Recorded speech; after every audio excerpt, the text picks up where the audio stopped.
Welcome back to the tournament floor here at the World Championships of Magic the Gathering for 2018. My name's Riley Knight, joined by Paul Cheon from R&D at Wizards. Paul, great to have you along as we get underway with our next round. The format is standard, of course, and we are getting ever closer to that cut towards the top four. We've got a bird of a different feather this time around. We have Matt Nass with Turbo Fog facing off against Ben Stark on his red aggro list here, Paul. Both these guys at 7 and 4, and perhaps you can explain for the viewers here, Paul, this record is not as bad as it seems. Yeah, so in most tournaments, this would be the point where, like, basically you pick up at the next loss, you're out, you know, for other Pro Tours. But in a field of 24 players, we talked about it before, a record of 9 and 5 is the record that a lot of players are aiming for to have a good chance at the top four. Maybe not necessarily all the 9-5s make it, but that's what you're looking for. So these players are very much alive, still have a very, very good shot to make it into the top four. And we looked at Alan Wu earlier, who started out with a 3 and 4 day one. You know, rattled off 4 straight wins, and I believe the same is the case for Matt Nass. He was 3 and 4, and he's now 7 and 4, and he's the lone Turbo Fog player in the tournament. Repping that Nexus of Fate hardcore here is Matthew Nass. Ben Stark, on the other hand, 22 mountains in his mono red aggro list, full of 1-drops, and he's just dumped a boatload of them onto the battlefield. It continues now with Goblin Chain Whirler. Wow, look at this. Look at this start. Now, generally, you know, the Turbo Fog deck, very favored against the red-black deck, at least game one, because the red-black deck is a little bit slower, a little bit more of a mid-range deck, so you don't really have to fire off your fog effects until later on in the game. But Ben Stark off to a lightning-fast start, and playing, actually, he's the lone mono-red aggro player. He is not playing... There are no Heart of Kirans. There are no unlicensed disintegrations. I mean, he's playing Rigging Runner. He is going super low to the ground with just a bunch of cheap cards and shocks, Wizard's Lightnings, and Lightning Strikes to just go to the face. Actually has reached this this red aggro list. We don't see a lot of cards like Lightning Strike, like Shock, in the black-red aggro ones. They're playing more to the board than the face, but Ben Stark is just mono-aggression, mono-red, 22 mountain aggro with, as you say, a special guest appearance from a Rigging Runner. Right, and so Matt Nass, you know, when you play against a red-black aggressive deck, oftentimes you can kind of go a little bit lower, and then just set up your fogs later on in the game. But in this matchup, Ben Stark has a lot of burn that just goes straight to the face. So Matt Nass actually needs to preserve his life total so that Ben can't string together multiple burn spells in a row to win the game. So here, Stark at a cool 20, as you'd expect. Nass down to 9, so under a lot of pressure from this early onslaught for Stark. A tough matchup in the abstract for Nass. Has to rely on those fog effects pretty heavily. His search for Azcanta now. It's going to give Nass the chance to, you know, find the cards that he needs. Gift of Paradise off the top, a way to buffer the life total, but I don't know. I just don't like the way things are looking for Nass here. Yeah, he needed another fog effect here, so he is in a good deal of trouble here.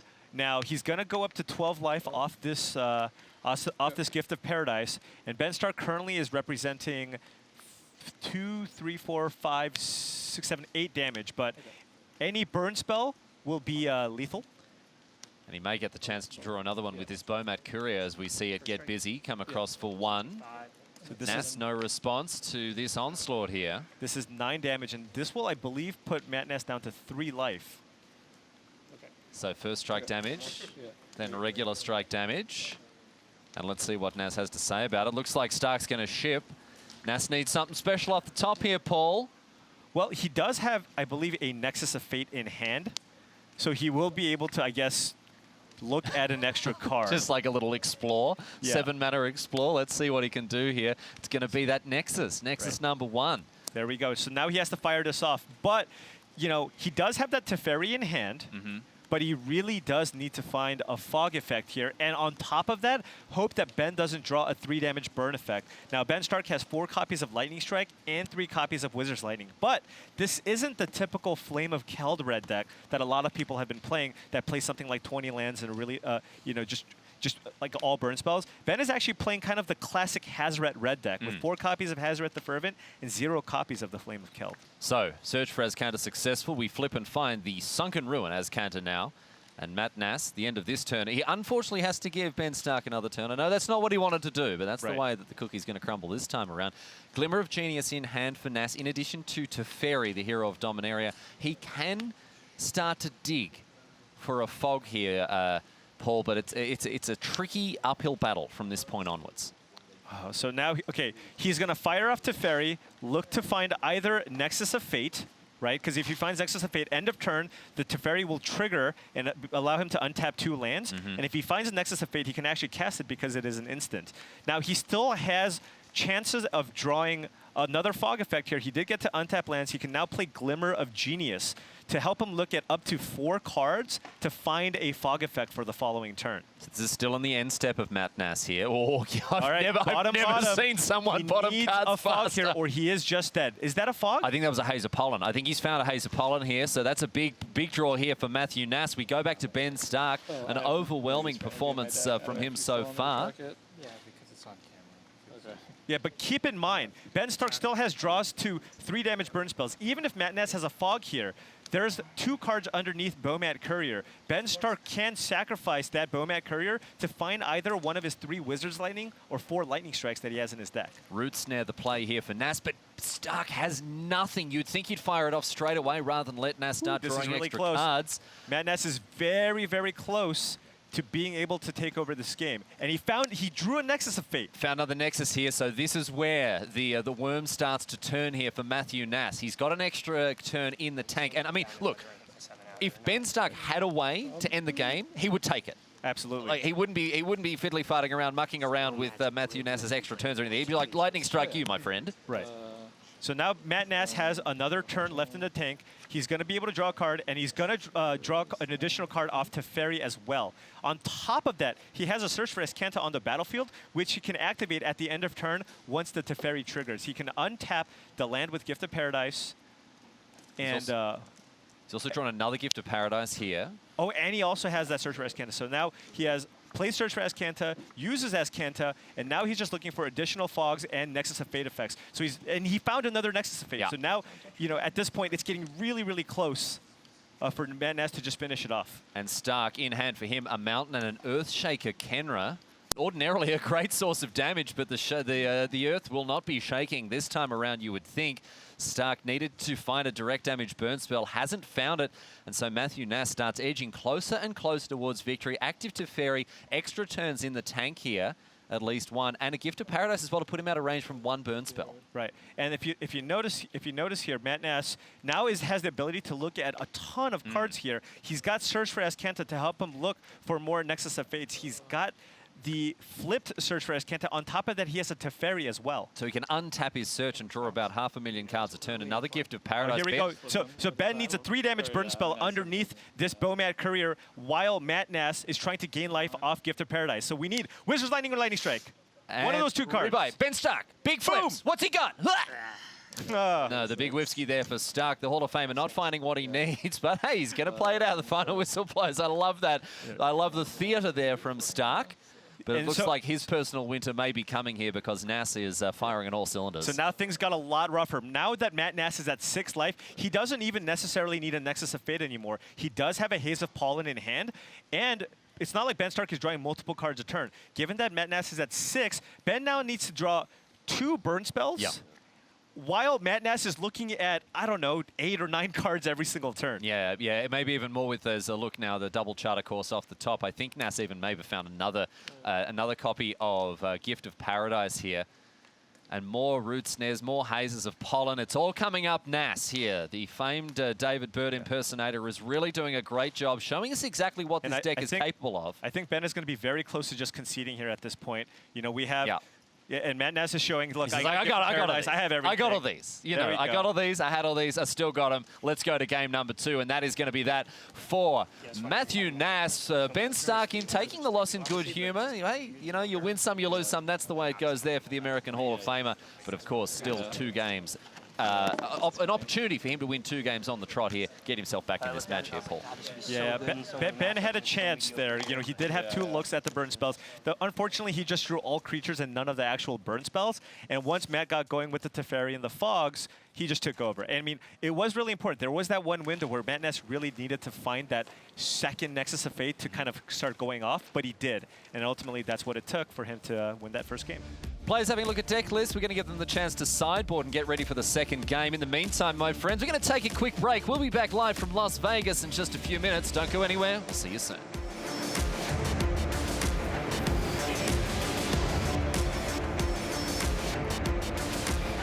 Always know the right play to make? Show off your skills at a local preliminary Pro Tour qualifier.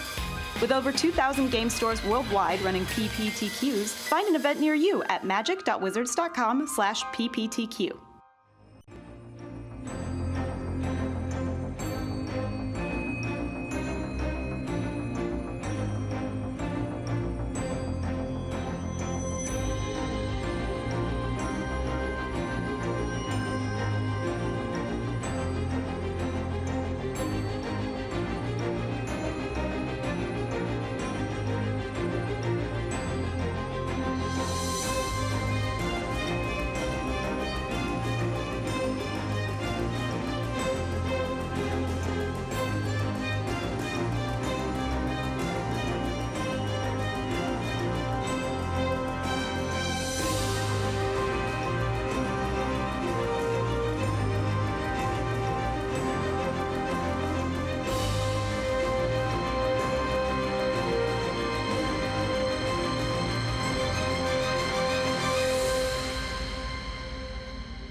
Welcome back to the tournament floor here at the 2018 Magic the Gathering World Championships. You're in the booth with me, Riley Knight. Joining me, Paul Chown from Wizards R&D, and on your screen, 2 titans of the game going at it, hammer and tongs here. Ben Stark, the man, the myth, the legend, out of the Hall of Fame, and Matthew Nass on an absolute tear in recent weeks and months at the GP level. But I tell you what, this tournament is in an echelon of its own, Paul. The World Championship doesn't get bigger than this. Absolutely. And Matt Nass, you know, not playing the standard red-black deck. Matt Nass always the one to bring, you know, something a little different, a little off the wall, something preferably on the combo slanted angle. Like, for example, coming into this tournament, if I were to peg Matt Nass on a deck, it would have likely been either the Mono Blue Paradoxical Outcome deck or the Nexus of Fate deck. And it is Nexus of Fate that he's gone for here, this sort of combo control deck almost there, Paul, that kind of gets its groove going and kind of goes off. He's the only person repping those colors here at the World Championship. We have a lot of red-black, we got a lot of blue-black, and a little sprinkling of other options as well, some of which have done very well. Yeah. So one interesting thing about kind of the sideboardings plans that I've seen against the Turbo Fog deck. Actually, we have the Turbo Fog deck list here coming up right here on the screen. We can have a look and see exactly how this works. It's a weird one. Right. She's a weird one, Paul. Right. Why don't you talk us through from step 1? Okay. What does this deck do? Basically, long story short, it's looking to play a bunch of Fogs, draw a bunch of cards with Teferi, and take over the game by taking infinite turns with Nexus of Fate. So now a Fog is basically a spell that allows you to prevent all combat damage. And, you know, one of the most important decks in the format right now are these aggressive Chain Whirler decks. So, you know, those decks are looking to curve out and beat you down. And for the low cost of 2 mana, you can either play Root Snare or Haze of Pollen and prevent all combat damage. Now, oftentimes these are cards that are considered to be really constructed playable because, well, you're not really removing creatures. They're just going to attack you again the following turn. But if your endgame strategy is something that just goes over the top of everything else that the other opponent is trying to do, you can use this strategy to basically win matches. Now, you know, basically what you do is you set up the early game with a bunch of Fogs, then you try to slam down a Teferi, hopefully with Fog backup because Teferi untaps 2 lands. Then you can start getting going and cast Nexus of Fate, draw cards with Teferi, and ultimately take infinite turns, Emblem Teferi, get your opponent out of permanence, and you can either deck them with Teferi or eventually kill them with Karnstructs. It's a slow lumbering beast, Paul, and often we see players concede when they know the jig is up. But it's something that you had to be ready for in the current standard format because it really did break out in more recent weeks. And Matthew Nass is looking to make an impact with it on the world's highest stage here in Las Vegas. We're in the middle of the Mojave here. It's a warm one outside. And inside as well, things are heating up as we head towards the top 4. We're going to make that cut in 3 rounds, including this one.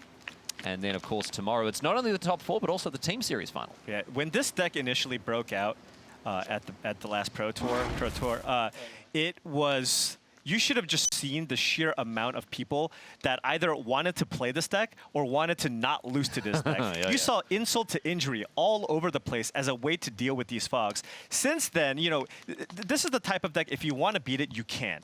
And since then, its win rate like plummeted because everybody had an answer to the Fog deck. But then things change. And people are like, you know what? Nobody's playing this deck anymore. I don't need to devote insult injury slots to my sideboard anymore. And then in that field, if people don't expect you to play it, then that's when it can thrive again. So there's this nice like kind of ebb and flow as to when, you know, whether or not this deck is actually viable in Standard. History is a circle, ladies and gentlemen, and it's bound to repeat itself now as we see Ben Stark once again, a lot of 1-drops, rigging runner alongside the Soulscar Mage. Bit of a rigging runner sandwich there. And Matthew Nass getting the party started with a chart, a course. Looks like he's got a very land-heavy hand here, Paul. He'll be looking to fix that up as we see now Root Snare, Gift of Paradise, his only non-land non-land cards. Yeah, but one of the nice things about being able to play, you know, this color combination is that you get access to, you know, 8 cycle lands. So, you know, you do have a lot of lands, but, you know, Nass does have the ability to just kind of cycle through a lot of those cards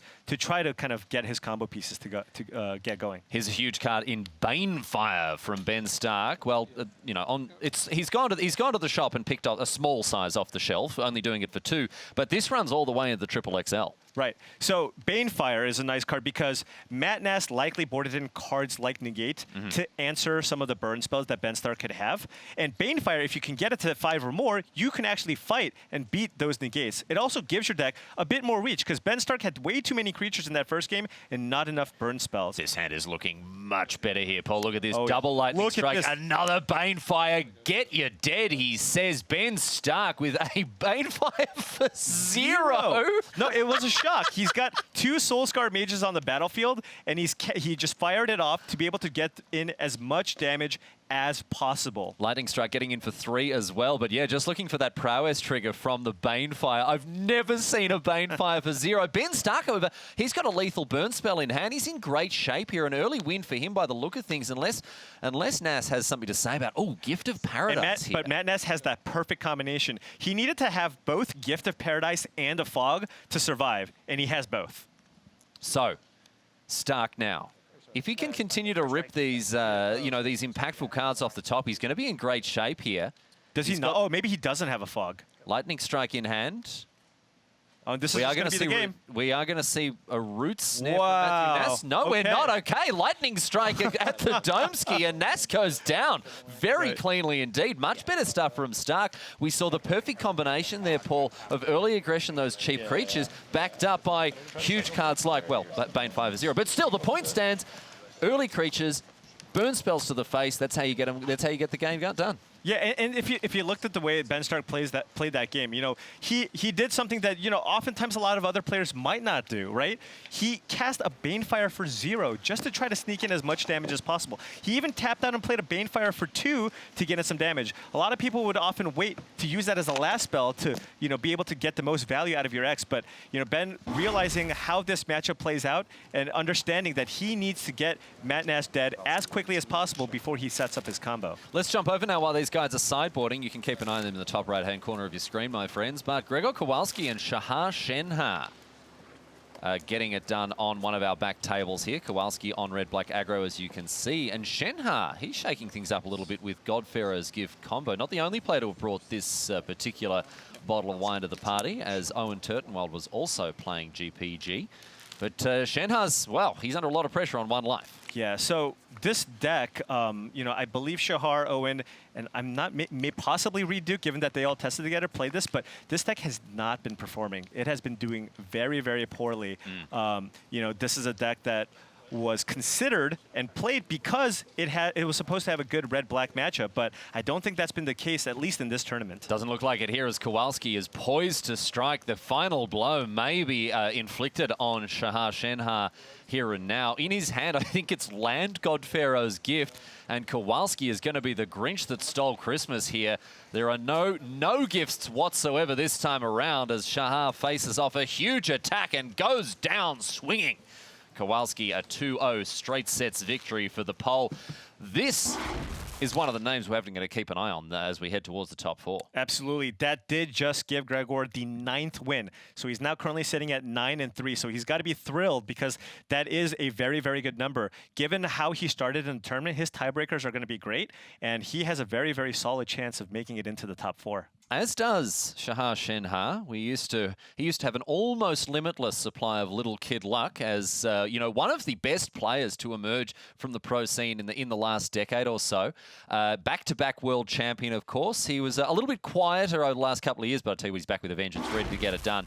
And we'll see if he ends up making the cut, of course, as we head towards the top 4, as we've said. Marcio Carvalho, Alan Wu also on one of our back tables here. And we saw Alan Wu with blue-black mid-range. This time he's up against red-black aggro in the hands of the Portuguese player.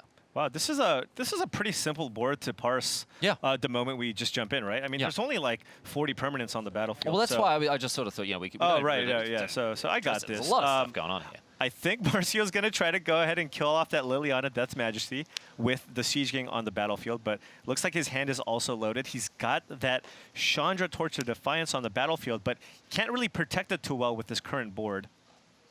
And Carvalho obviously has boarded in some of these big creatures like Siege Gang Commander, and obviously you can see the Khan, the remnants of the Khan sign of Urza making an appearance. Here's Pianalar now for Carvalho.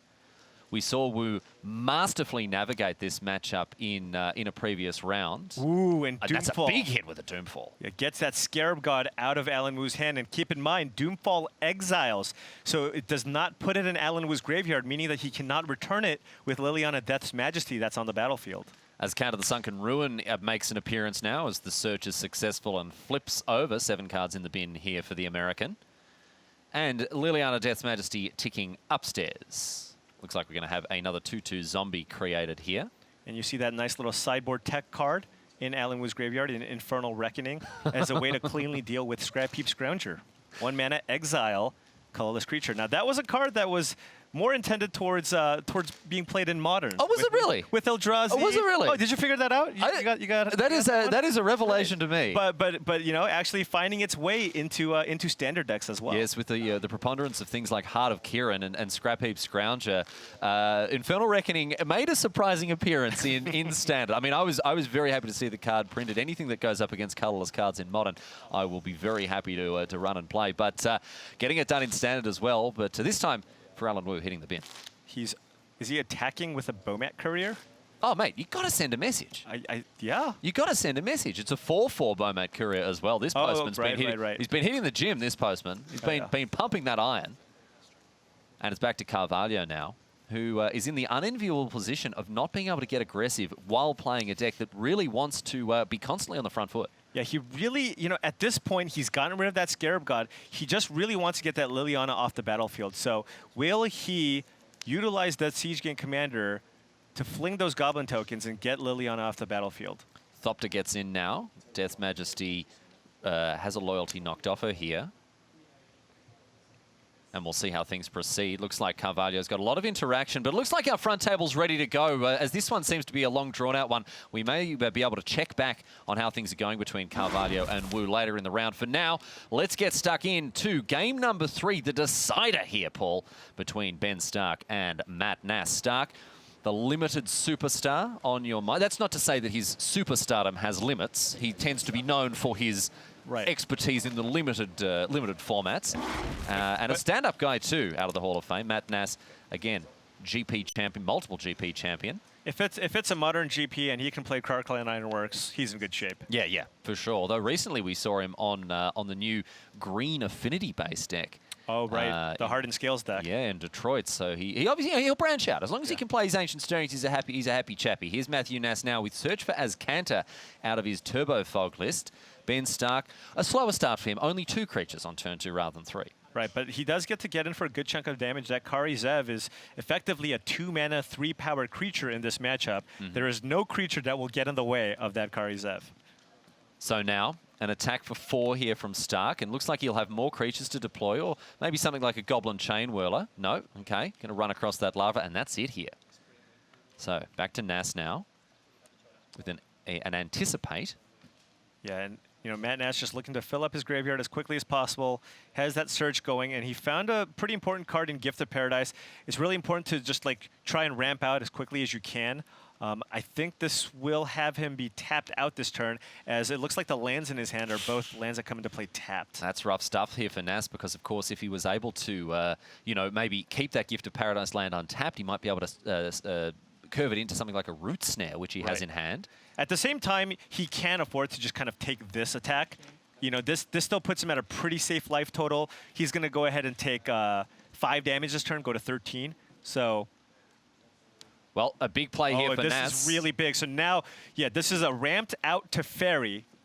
He's going to draw a card, and he now has an end of turn. He's going to be able to untap 2 lands, and the combination of Teferi plus these 2-mana fog effects is incredibly powerful. Doesn't even need that Gift of Paradise in order to cast to something like a Root Snare or a Haze of Pollen. We sort of refer to them as fog cards after the original card Fog, the defining card of that effect. Matt's like, I'm not going to waste your time. Don't even bother attacking, man. I got this. Don't bother going to the zoo and trying to find that little monkey, because he's not going to get busy this time. Oh, okay. Double Lightning Strike for Ben Stark on the Teferi. That's not where he wants to point those cards, but hey, needs must here. Yeah, but the thing is with the Turbo Fog deck, it does tend to kind of peter out. Like, if you don't have a Teferi going, you can just take a couple of turns, but then you just start running out of things to do. Oh, but look at this. But Madness actually top decks another Teferi. Easy game. Yeah, easy game, easy life for Matthew Nass here as he finds another copy of Teferi, the hero of Dominaria. He's in great shape. Ben Stark running thin of resources here. He's got a mountain in hand, new card off the top. Let's see if he can have a bunch of hits with it. Lead is Hazaret the Fervent. Big That's like, yeah, whatever. It doesn't matter. I got the fog. Well, never mind. I'm glad that I brought my umbrella as Matthew Nass's this card is almost certainly going in the graveyard, unless it's a Nexus of Fate. Matt Nass has now flipped Search for Azcanta. He now has a bunch of mana on the battlefield, active Teferi. Let's take a look at what he's got in his hand. Does he have a Nexus of Fate? Not yet. So he does need to find a fog effect here or a Nexus of Fate. Gift of Paradise is going to be able to buffer the life total here, however. So he's still digging here. He still needs to find something. Okay. Chart a course. That's an additional way to find it. He's probably going to fire that off too. And of course, untapping 2 lands with Teferi still going to give him the option to cast the fog if he can find it. Because again, a huge attack coming. I mean, Nass on 13, which is a respectable life total, but there's a lot of heat coming from the left-hand side of the kitchen. Yeah, the thing is, given the fact that he had that Teferi, there should have been a decent chance that he had a fog or a Nexus of Fate in hand, but he did fire 2 off already. So yeah, Matt Nass really does need to find an extra fog effect. Now, does he have the mana to actually utilize the Azcanta, the Sunken Ruin, and also play fog next turn with the untap ability of Teferi? So let's see. Let's say he untaps the Gift of Paradise land with the Azcanta. he does have mana to actually find Fog. So that actually digs him more than just playing a Charter Course. So I think that's the line Matt Nass is taking here. So we see the lands untapped thanks to Ferry. Ben Stark discarding a mountain to Hazoret the Fervent. Another mountain in hand here for him as everyone 5, 6, 7, gets busy. It's a 8, big 9. party of This 6 is 11 with the damage. lunch bistro. And let's see if Nass can find a fog Really effect here, wants a Paul. Fog here. 4 cards off the top. 1, Charter Course. Oh, he's flipping it up. Charter Course, Oh, negate. no. And Is Nexus this of lethal? Fate. This isn't lethal though, right? Matt Nass on 11. Oh, he's at 11. He's on 11, and he's Oh. going to have to concede here. That Hazoret the Fervent activation enough to put Ben Stark in into the winner's seat. And all the theatre in the world not good enough for Matt Nass, who unfortunately goes down. His Turbo Fog list, I mean, look, in a very tough matchup, admittedly, a lot of raw aggression from what's Ben Stark's side of the table. And Nass unable to keep up ultimately. Yeah, but I mean, given the way that game played out and the way Matt Nass curved out, I think Matt Nass actually was a favorite in that situation. There's just so many cards that he could have found there to get himself back in that game, but you know, he just kind of bricked, you know. Bit of a post-mortem for these fellas here. We can listen in and see exactly what they think of things. Yes, from the position you played second to Ferry, you're obviously a massive favorite. Yeah. Oh, there you go. Paul Cheon just running around the booth. Big high fives from him. He loves it. He loves it. I'm definitely patting myself in the back right now. Yeah. Don't make sure, mate. Be careful. Don't give yourself an elbow injury with all the back patting you're doing for yourself there. Here's Alan Wu and Marcio Carvalho. We checked in with them earlier, Paul, and we're going to go get a chance to go back and see how things have shaken out between these two players since then. We saw a pretty stalled board between Wu and Carvalho halfway through game 2 here.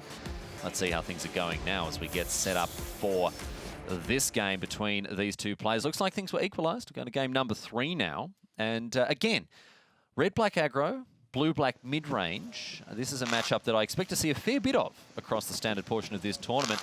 We've already seen Wu masterfully dispatch Javier Dominguez in a previous round. Is history going to repeat itself here? Is Wu favoured across 3 games? You know what? I don't actually think so. I think it's quite close. I think, you know, it really depends on kind of the sequencing. Both decks just playing a lot of just powerful rate cards. And, you know, when I asked several players who were playing the blue-black deck, I was like, you know, why did you choose to play this deck? Do you think you have a good red-black matchup? And most of them were like, you know what? It's a decent matchup. But they just like the way that the deck plays out. You know, sometimes players don't actually like playing mirrors as well. So just having another powerful deck to play that's not going to mean you're playing, you know, mono red-black mirrors for the rest of the tournament. There's some value in that. On top of that, the blue-black deck actually plays well against some of the decks that look to beat the red-black deck. You know, if you're looking at decks like blue-white control or you know, maybe even the turbo fog deck, you know, glint sleeve siphoner does so much work against those decks. So I think that is, you know, one of the bigger draws to playing a deck like the blue-black deck. It has a lot of game. It has decent game against red-black, but it's also pretty good against a lot of the other strategies that look to beat red-black. So Carvalho, the guy on the right-hand side there, out of Portugal, widely recognised as one of the best players, not only in this field but around the world. An absolute horror show on the European circuit. You never want to sit across from this guy because he will tear you to bits, no questions asked. One of the titans of Magic on the other side of the Atlantic. And Alan Wu, a relative newcomer to the top tables of this game, with a recent Pro Tour victory at Pro Tour 25th anniversary alongside his teammates. And even though this is very much a battle of, you know, old versus new, David versus Goliath, they've got something in common here. I credit all his recent success to his brief stint as a member of the play design team. I think he's like leveled up 5 times, and he's like, all right, I got all the XP I need. Oh, that I need, yeah. And then now I'm gonna go back onto the Pro Tour and just crush it. Grinding, killing the boars in the forest, and now he's ready to get it done. And by that, I mean the first tournament he played was Death and Taxes, which has nothing to do with what we do at work. But still, hey, you got to take it. Up. Yeah, you take it where you can get it. That's right. Well, these players now getting ready for game number 2, or game number 3, I should say, and double Bomat Courier here for Marcio Carvalho. One of them's going to go down to Fatal Push here. And we're going to have cards exiled all the same as the triggers were put on the stack. And it's that one that goes away. Much of a muchness here between these two players as Fatal Push deals with the early Bomat Courier. Let's see what's up next here for Wu. Yeah. The idea start, we talked about earlier how important Fatal Push is in this matchup for the early game. Kind of stifle the early aggression that the red-black deck can provide. And in hand for Wu, Not only double Vraska's Contempt, but a Censor. Let's see if he's going to get some value out of this counterspell. Not at this stage, he says. He's very bottlenecked on blue mana here. He's got another Fatal Push, though. That's a great draw. Yeah, he does. And he does have the ability to play Fatal Push or the Champion of Wits. Let's see what he goes for. And he opts for the Fatal Push here. He could have played Champion of Wits, but that would have left him very vulnerable to a card like Goblin Chain Whirler. And Marcio does have it in hand. So Carvalho, again, playing the most popular deck at this tournament, and certainly in this standard format. And here's one of the key cards from it. Ooh, and Goblin there's Chain Whirler, the Censor. oh, taste it. Marcio Carvalho plays the land afterwards as well. Luckily, it was a tapped land. We didn't have the shame untapped land post-Force Spike here. So Alan does find a blue source, still chooses not to play the Champion of Wits, and wants to keep up mana for Vraska's Contempt here instead. This is the point, right? Marcio has access to 4 mana, and this is where you start getting scared. Chandra, Karn, all these powerful, all these like very problematic cards can be played on this turn. So Alan Wu wants to minimize the effect of those Planeswalkers and keep up mana to use Vraska's Contempt. Essence Scatter off the top here for Wu as he fires off that Contempt on the Scrap Heap Scrounger. A great target for the exile removal spell here.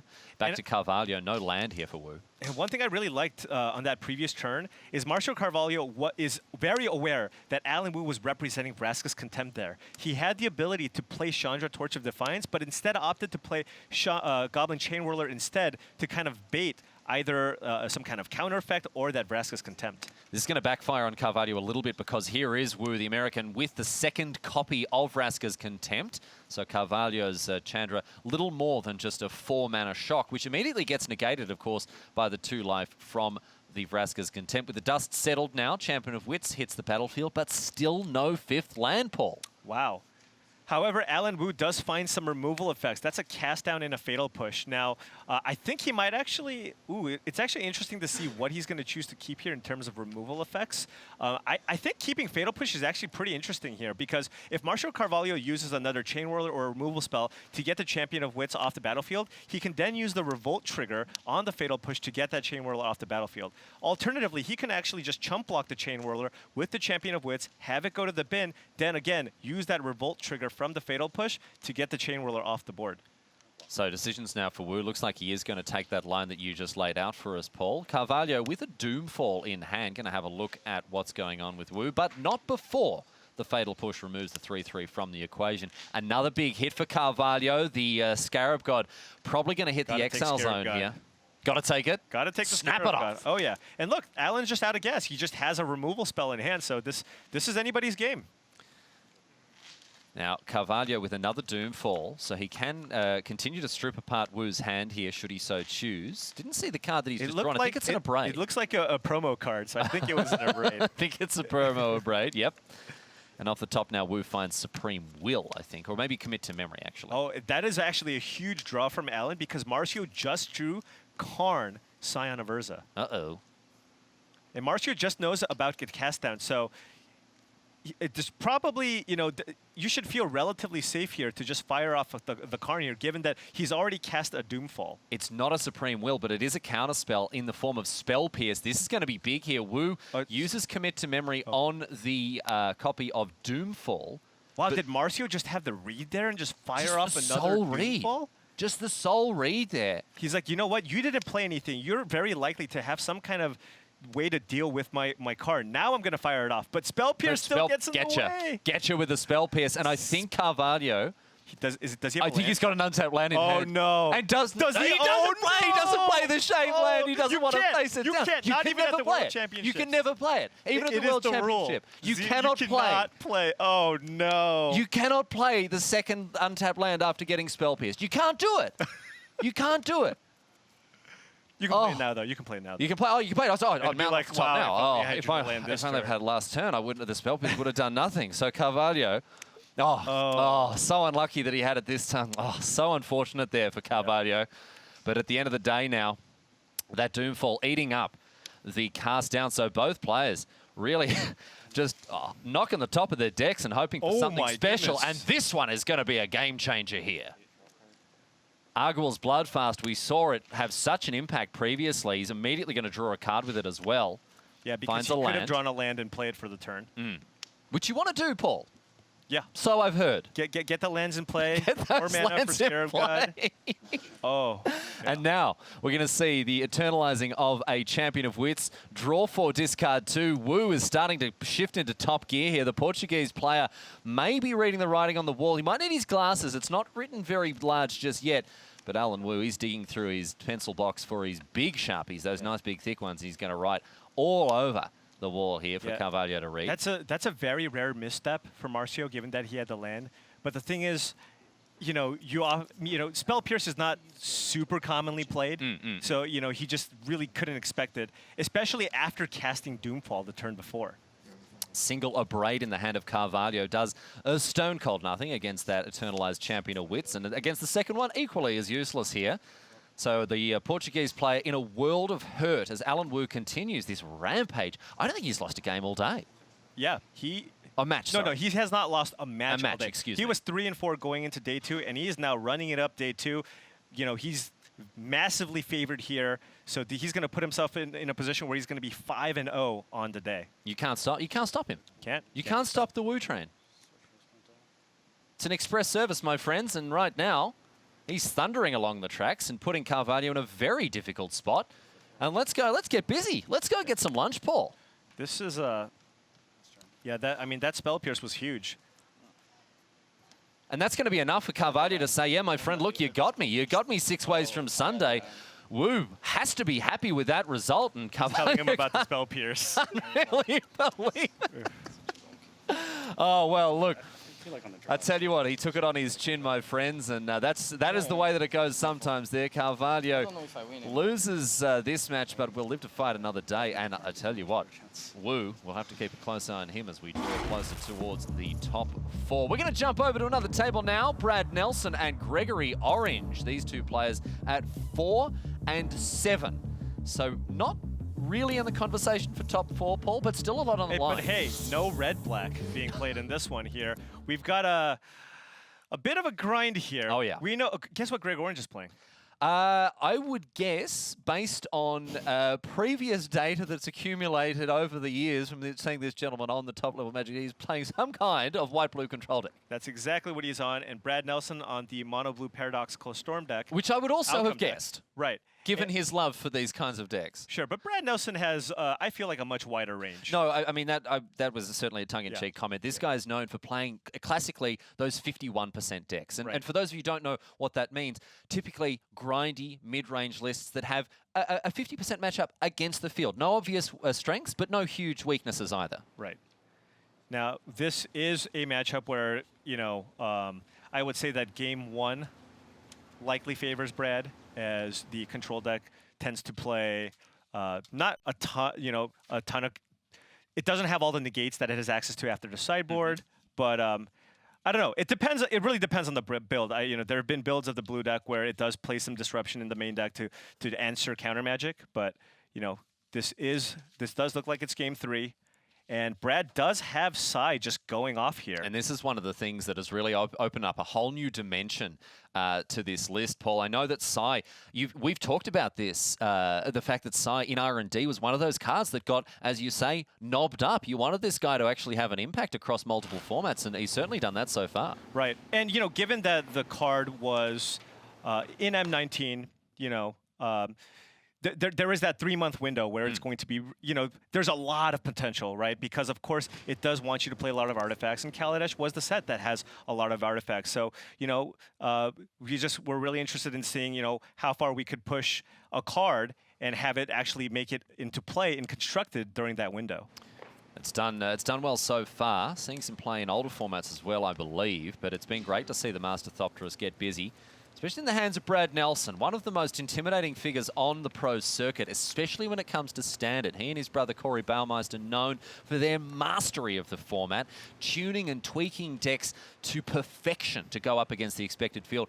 A wild choice for Nelson here with Reservoir Combo, but I mean, I don't doubt for a second that it was a good one. Right, right. I mean, he clearly chose to play this deck expecting a field of these red-black mid-range decks, and feeling like he had an edge in those matchups.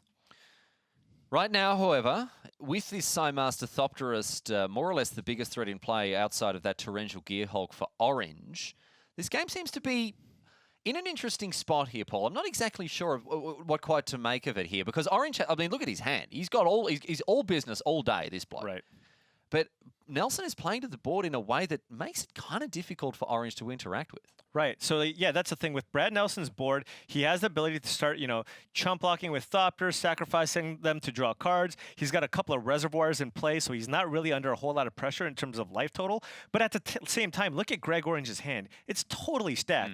He's got 2 disallows, Teferi, Gearhulk, and Illumination. So he's got all the cards to, ultimately take over this game. But he doesn't want to play the Teferi quite yet because there are a bunch of creatures on the battlefield. So those tokens might just pressure the Teferi. And he wants to make sure that, it is safe enough. And he has a lot of other options here. Have to also, it's worth noting as well that right now the Sorcerer's Spyglass has named Teferi as well. I mean, that's not a permanent solution to it, but certainly in the interim, it's keeping the hero of Dominaria Okay, down. Absolutely. And now, if you look at Greg Orange, his graveyard, he actually has a Forsake the Worldly in his graveyard, so he can use that to get that Sorcerer's Spyglass off the battlefield. Here's disallow now from Orange. I have to say that I think he's got the advantage as the game goes along. Nelson isn't going to be able to fire off something like a Paradoxical Outcome and get the value that he wants from that.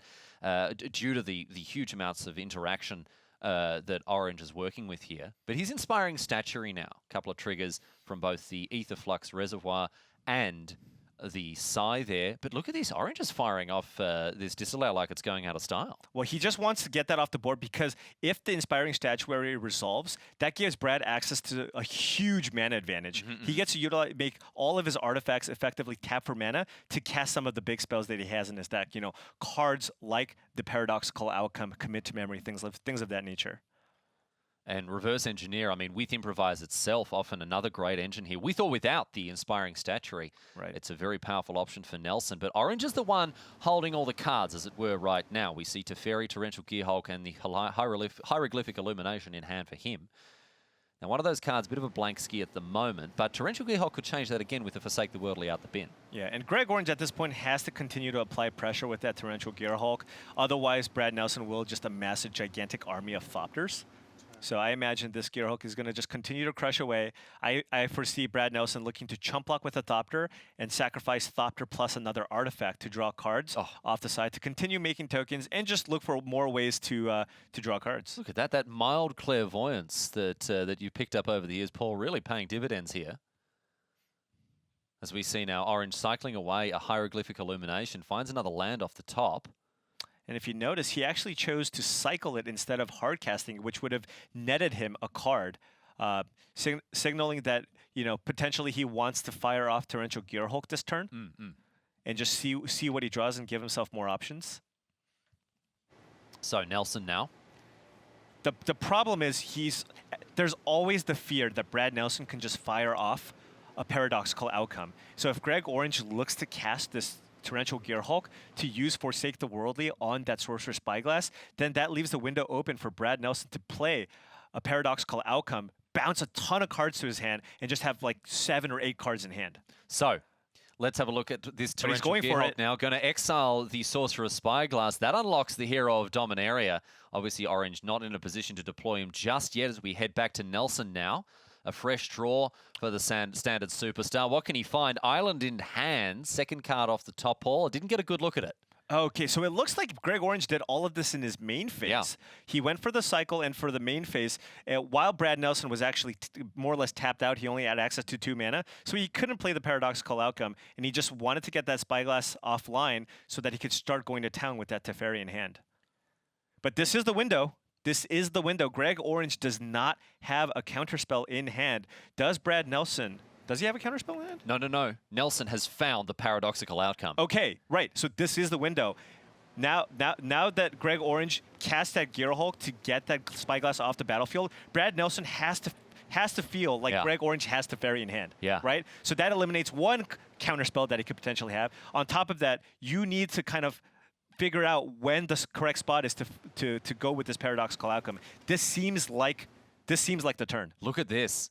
A battle of the minds here as Nelson considers whether he wants to commit to this Paradoxical Outcome. If it resolves, you'd think it's all over Red Rover here as Nelson's going to be able to draw a bunch of cards. He's going to go for it here. Orange, we know, does not have the answer. And Brad Nelson is going to return 3 cards to his hand, draw 3 freshies as well. And with a fair bit of mana at his disposal, Paul, he's going to be able to flood the board once again. Right. So he's drawn 3 cards, and that Prophetic Prism does just cycle. So it's effectively 4 cards. And he's going to be able to litter the board with more Thopters, meaning that Teferi is not even that much of an issue because with that Sai on the battlefield, he's going to be able to put 3 Thopters potentially into play this turn. Paul, great job, mate. Really, really good job. Sai Master Thopterist, good against aggro, floods the board early, gets lots of blockers there. Great against control as a late game engine to get you really, you cop a lot of flack for putting up some rocks sometimes, but this one, oh my goodness me. Yeah, it was definitely 100% me. Oh, that's what you were saying. And the rest of my team. You know when you were asking me, like, can you bring it up and say how well you did with it? Oh, sorry. I mean, no. When we just that naturally just came out of our discussion. I don't remember saying that. No, it is a real powerhouse. I'm interested to see how Sai goes post rotation when the artifacts kind of sort of phase, obviously phase out with all the Kaladesh rotating out there. Gonna have to dig a little deeper to try to get it to work. Yeah, that's right. But Nelson gets busy with his Thopters, deploys an Aetherflux Reservoir, so a slower start for him.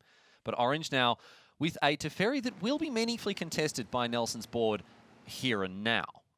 Yeah, but Greg Orange does have 2 Gearhulks on the battlefield. They're going to be able to crunch in for 10 damage. Brad Nelson doesn't have the mana this turn to be able to run the block sacrifice, so I believe, this is tough. Is Brad Nelson just going to take the damage here? Because he is losing out on a little bit of value here if he just chooses to chump block with the Thopter without actually using the mana to sacrifice. He may just choose to take it all here, but I can tell you this. Orange has found another way to pile on the pressure here. He's drawn one of my favorite cards of all time, History of Benalia. Oh, wow. So this is a nice little clock here. If Orange can start to assemble the troops, get some knights out onto the field and go and slay the dragon that is Brad Nelson, we'll see if Orange wants to make the most of this card here. I kind of like Teferi on this board because if you play it, it will go up to 5, right? So you played a Teferi, it goes up to 5. Brad Nelson only has 4 power on the battlefield. That means that you're going to get at least 2 activations of Teferi, meaning that, within all those draw steps, he might find a way to deal with those tokens. Well, we're going to tuck away the Sai here, and that means that Orange is putting his Teferi at great risk to those Thopter tokens, but he just considers the Master Thopterist to be that much of a risk now. Wow, he really does not want to see the side. But keep in mind, Brad Nelson does... Ooh, Paradox out. Paradox. But not a lot of permanents on the battlefield. Not a lot of non-token permanents. No, that's right. I mean, it says non-token, non-land, and Nelson's just looking at his board like, oops. Yeah, but keep it... So Greg Orange going for the very aggressive play here and looking to basically try to finish the game with this Teferi as quickly as possible, even sacrificing his Teferi in the process without drawing any cards. Now, Brad Nelson does have that... does have the reservoir on the battlefield, so he will be able to gain some life. He does have a couple of Thopters to also block with. And with that Zalfrin Void, he can put himself in a spot where he will draw that Sai very, very shortly. Indeed, especially with the Prophetic Prism in hand here, Paul. It means that Nelson actually has a fair bit of velocity, but he's obviously pausing to think about the top card of the library here. It's obviously a good one because he doesn't want to send it below decks. So that's quite interesting, knowing that he can draw towards the Sai. Right. See what he wants to do here now. So he's just mathing it out. He could also just be considering whether or not he wants to attack with... whether or not he wants to play the other reservoir. But I don't know if he has the mana. Oh, well, looks like that's what he's going for here. Okay, going to jump on the South Meringue train all the way to Reservoir here. It looks like the second one is going to come down. Gain some life. And this is going to buffer Nelson's life total quite tidily here. He's going to gain a whole stack. Then he's going to gain 3? Is that how this works? Yeah, he's going to gain 1 from the second one and 2 from the first one. Finds a negate on top. Was that there? Might have been a Jace's defeat. Renegade Map's going to gain him even more life here. Is that up to 16? It adds up real quick, huh? Yeah, look at that. And now he wants to attack with 2 of the Thopters just to play it safe because Greg Orange maybe could have a Seal Away in his hand. It's pretty unlikely, though, but I guess he's just playing around it if he can because, maybe the 1 point of damage won't matter. Thinking about where these Thopters are going to go here. Looks like they're going to sail across and clip Teferi down to size here. And he hits the bin. Back to Orange now, who we know has a History of Benalia in hand.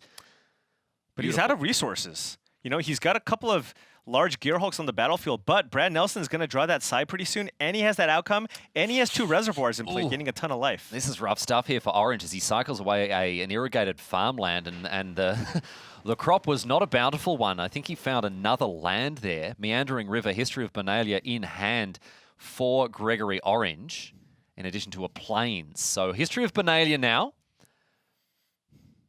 Going to sound the horn of Gondor, and the knights begin to assemble. All right, so this is going to be a very big turn from Brad. Let's see what he can pull off here. Nelson. There is a lot of pressure here coming from Greg Orange's side, but you know, Brad Nelson, He's gaining so much life. He is. I mean, he might be out of spells at this point. Jace's defeat in hand here, in addition to Paradoxical Outcome and Psy Master Thopterist. He's got a lot of stuff to do this turn here. He can deploy Psy and then the Paradoxical Outcome with Jace's defeat back up. So he can, at the very least, churn through extra cards, buffer his life total to the point where, you know, he's not at risk of dying to something like History of Benalia. Right. And then he's got all those extra Thopterinos. Yeah, and now look at this. He's playing a Psy to gain life. Then he's playing Paradoxical Outcome to gain even more life. And now he's just deciding how many permanents he wants to return. He can return the Prism. He's certainly going to return the Prism and the Renegade map. The question is, what does he want to? Does he want to return either of his Aetherflux reservoirs to draw an additional card? So gains the life from the Paradoxical Outcome, draws 3 cards after returning Reservoir and those 2 little chaps, the 1-drop, the 2-drop there, the map, and of course the Prophetic Prism. And with 3 mana left to use here, we could see I'm not even going to bother trying to keep track of Brad's life total here. That's our job. You know, we can just look at that life pad. It looks like he's at 19 right now. Mm-hmm. Going to gain a little more now with the Renegade map. Right, and at this point, yeah, he just kind of has assembled all the pieces and drawn a ton of cards, and has protection with that Jace's defeat in his hand as well. Yeah, it's looking good here for Nelson. I wouldn't be surprised to see him stick at those 2 untapped islands, getting busy with these Thopters as well on 22. I think he was on 5 2 turns ago. Yeah. And that's after taking an additional 10.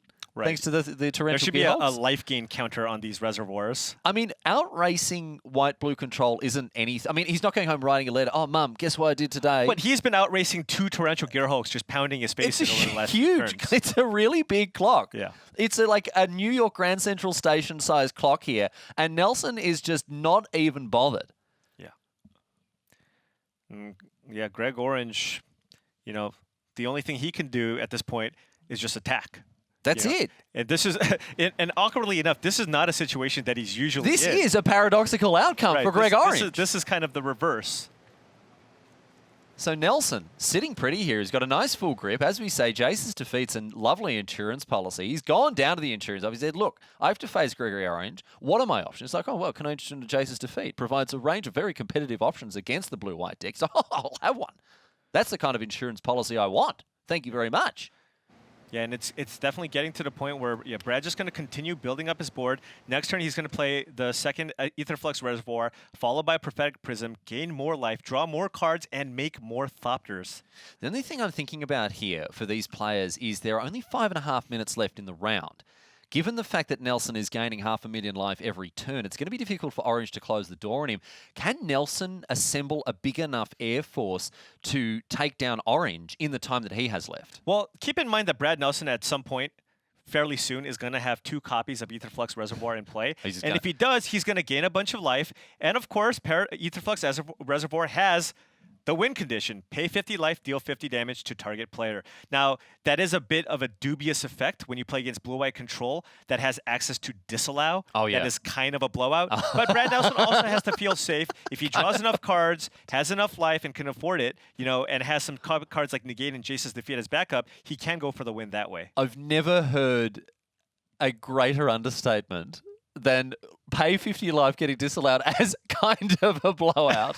that is a blowout beyond comprehension, my friends. That's like hitting 1 nail and having all 4 tires of your car blow out. Yeah. But we'll see if that's how Nelson's going to get across the line here. Yeah, I mean, just everything is going exactly the way that Brad wants, and It looks like Greg Orange is looking to try and counter this second copy. Oh no, Prophetic Prism, Prophetic not the Prism. Reservoir. It's Interesting. drawn out the negate here. The Reservoir did hit the But he's got another one. And he's probably at 20-ish something life. Yeah, something like that. He's at a lot. I think he's somewhere between a lot and heaps. Right. I don't know exactly where. 23. There you go. We got it. We did it. We did it, guys. 23 life for Brad Nelson, and still more action to come from the standard superstar here. As all right, he's getting close to just being able to come across. To just race Greg at this point. He's getting in for 3 in the air, putting Greg down to 9. So now Greg is on a 2-turn clock. And, you know, next turn, Greg does have a big attack. History of Benalia will enter its 3rd chapter. My favorite chapter. The best chapter. Oh, the best chapter here. What's he found off the top here? So he found a disallow. Big attack now with these juiced up knights, in addition to the torrential gearhulks getting busy. Nelson consults the grip before lining up blocks. Does disallow change anything here? Obviously, it offers insurance against you know, the reservoirs breaking, flood protection in some senses here for Orange. Yeah, it does, but at the same time, Brad does still just have negate. Like, I believe he has Jace's defeat in hand. And negate as well. And negate. So, yeah. And with all the mana in play, he's really not going to leave himself exposed to getting blown out by a disallow at this point. Yeah, he's got iron-plated tires, so no blowouts happening. They're not very fuel efficient, and it's not a very comfortable car to drive in, but hey, you're never getting any punctures here. So Nelson now... That was exactly what I was thinking too. In a commanding position. I really felt like that metaphor came together really well. Mm-hmm.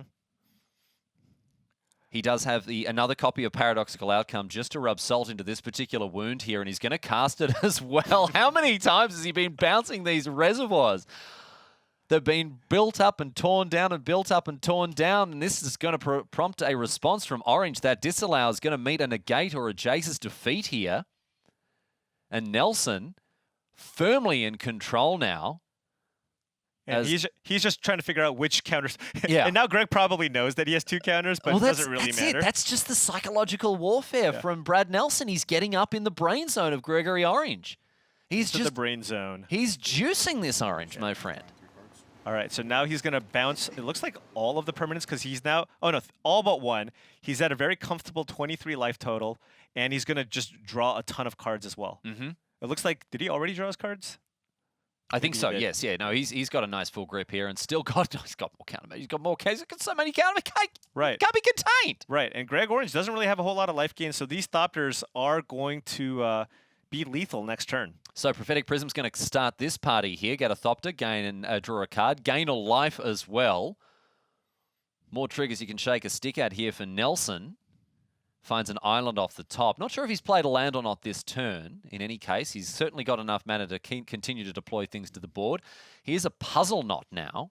Metal Spinner's Puzzle Knot going to draw another card for him as well. Which you can actually use to sacrifice, given that he has a Prophetic Prism on the battlefield. Oh, yeah, he can activate the ability. Yeah. Oh, yeah. No, this is blue-black control. Oh, yeah. This is blue-black control. We didn't cover that off, but no. This is full-on blue-black control. Just another take.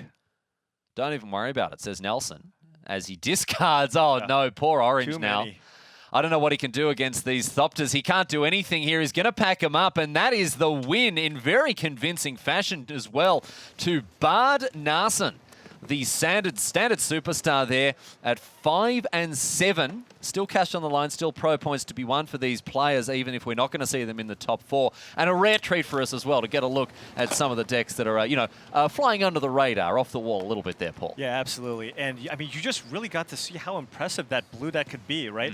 The power of Psy, just being able to just continue to grind away at Greg Orange's resources. Block, offense, defense, reservoirs, providing you with the life. And then Brad, knowing exactly when the time was to fire off that paradoxical outcome, which ended up snowballing the game. Yeah, it really did sort of all fall apart. The wheels kind of fell off for Orange as Nelson got it done, my friends. But that is just about that for this round. We're going to take a quick break, and then you'll be back in the booth with Marshall and Paul as we close out the Swiss pairings for the World Championship. We'll see you back here in Las Vegas after this.